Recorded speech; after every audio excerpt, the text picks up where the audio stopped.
You know what's real annoying is that you don't say God bless you when I sneeze to me, but I've heard you say it to other people. I don't understand. Why don't you want God to bless me, but other people you want Him to bless?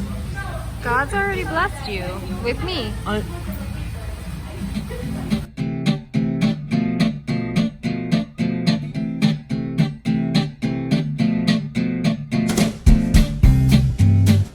Hi guys, welcome back to our channel. This is Kate. Hi. I am Maya.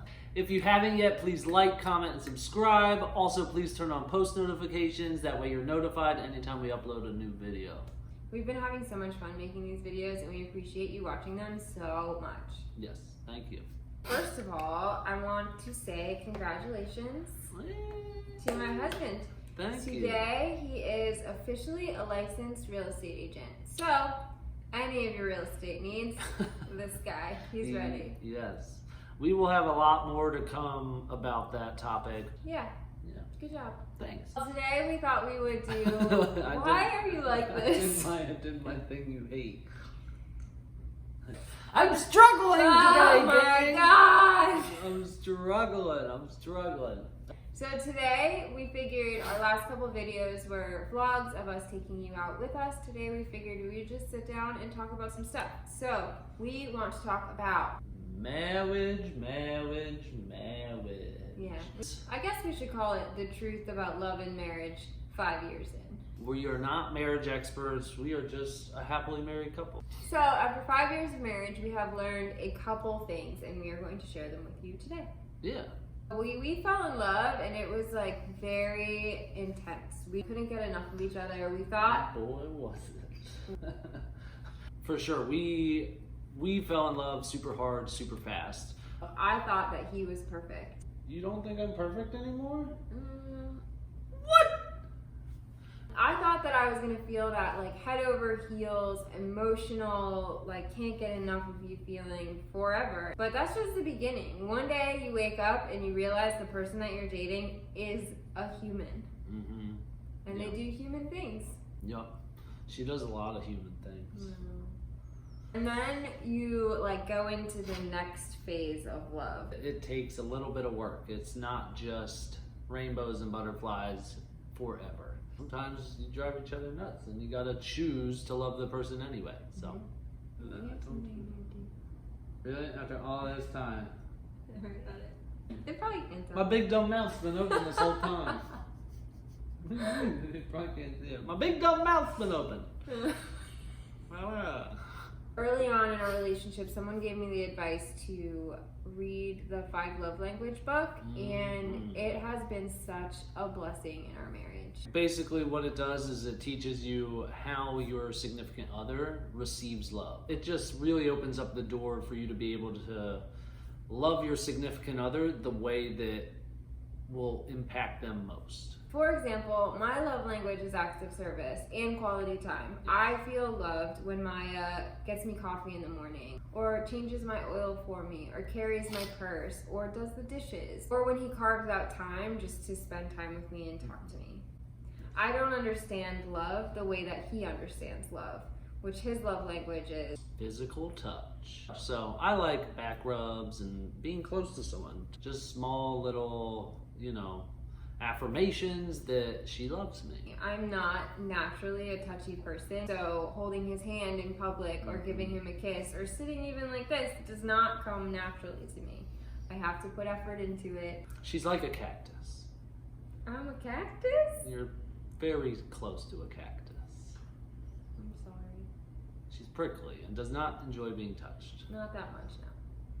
Yeah, so once we learned what each other's love languages were, we were able to meet each other's needs a lot better. Yeah, neither Kate nor I believe in divorce, so we're pretty much stuck with each other. Forever. Yep, forever. And along with that decision, it means that no matter what, we're gonna work it out. We are always willing to do whatever it takes. We'll go to marriage classes, we will do the exercises. We have decided that this is it for us, and we will do whatever work is necessary. How do I start off a sentence? How do humans talk? So, when you get married, one thing that you don't necessarily think about ahead of time is that you both live completely different ways already. So that means just like how you spend your free time, how clean you like your house, how you spend your money, all those kinds of things have two separate ideas, and you have to meet in the middle to make it a working relationship. So, and even still, even after you've decided like this is what our finances are gonna look like, or these are the chores that I'm gonna take, and these are the chores that you're gonna take, it's still, she's taken on most of the chores. I'll give her that. thank you. Yes. Yeah. One of the things that we do differently is our finances. When we came in to marriage, we had kept our money separate for a long time. It took us a long time to finally merge our money. Yeah, it was probably what, like 2 years? Yeah, we were married for a couple years before we decided to finally put our money together. It was just kind of like out of like, well, we don't really know how to combine all this yet, so. And he's a saver and I'm a spender. So I would just be, as quickly as the money was coming in, it was also going out, and he was not spending anything at all. So it actually works out for us because we balance each other really, really well with that now. We could do an entire video about our finances, and I think we probably will. Just be nice to each other. We try to be. We're not always nice to each other. Sometimes I can be a bit of a stickler. And I can be a little mean when it sometimes. comes to the money, yeah. Yeah, he's a little stricter with the budget. I've just got big, grand ideas.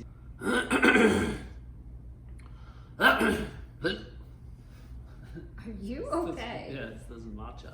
So, you have to make time for each other. And what I mean by that is like it is so easy to get caught up in the mundane routine and duties of a normal everyday life. I have a lot of activities that I like to do, and we do work opposite schedules, so we really have to like make sure we're preserving time just to talk, just to have fun, just to laugh, do little dates together. And this vlog has actually been really fun for us because it's time we get to spend together. Yeah, it's kind of carved out a little area of our week that we try to spend with each other and do something that kind of gets us out of our comfort zone, which this is weird.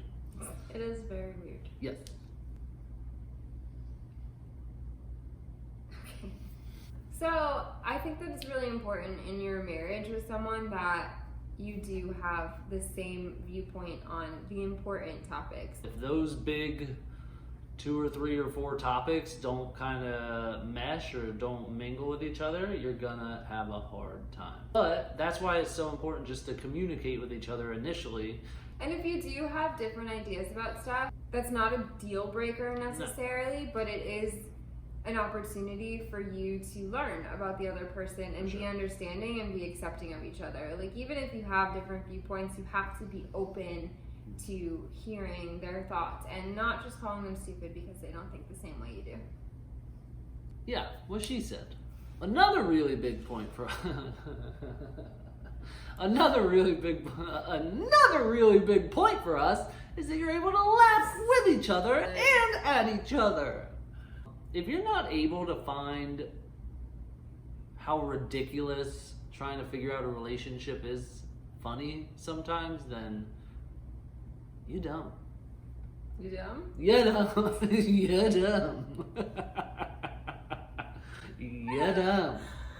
Just like me right now. So, laughing at each other. This is the basis of our relationship because life is not easy. There is a lot of scary stuff that comes up that you have to tackle together. And at the end of the day, like, you have to find it entertaining and you have to find each other entertaining. He, if you haven't noticed, is my comic relief 90% of the time. I don't know about that. He is a goofball and he's fun, and I am able to be myself with him and have fun with him. And you should have that with your significant 100%. other, for sure. Life is serious, but everything doesn't have to be. Let's just keep going.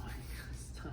Leave me alone. Some of the best advice we've gotten is from people that have been married 20 years, 30 years, 40 years. You know, I think that there is something to be said for those people that have lived it. We want to know why, how did you do it? It's important to learn from your elders. We love hearing how other couples do it, so if you have any good advice for us, please comment down below. In case any of you guys are wondering, why Miah always has a toothpick in his mouth? People have actually asked me about this. Are they? I like toothpicks. He recently quit vaping. It's awful. A very important thing to keep in mind too is that you have to have things that are separate from each other. If you try to do everything together, you will drive each other nuts. So it's important. She has tons of girlfriends that she hangs out with, talks to, does all kinds of things. I have activities I really enjoy and like doing. Hello, Bear. Hi. It's important to have your own life. Just because you're married doesn't mean you're not an individual anymore. If you try to do everything together, somebody's gonna end up dead. Murdered. Dead? Dead. Sit. He doesn't Sit. notice it. Thanks so much for watching, guys. You made it through another one, and so did we. I hope this was a nice little window into our lives and what our marriage is like after 5 years. And hopefully another 50 or 60. If you haven't yet, please like, comment, and subscribe. And come back, check out what we got going on next week. We're trying to put out videos every single week. If there's any videos that you would like to see from us, we would love to hear about them. So put them in the comment section below.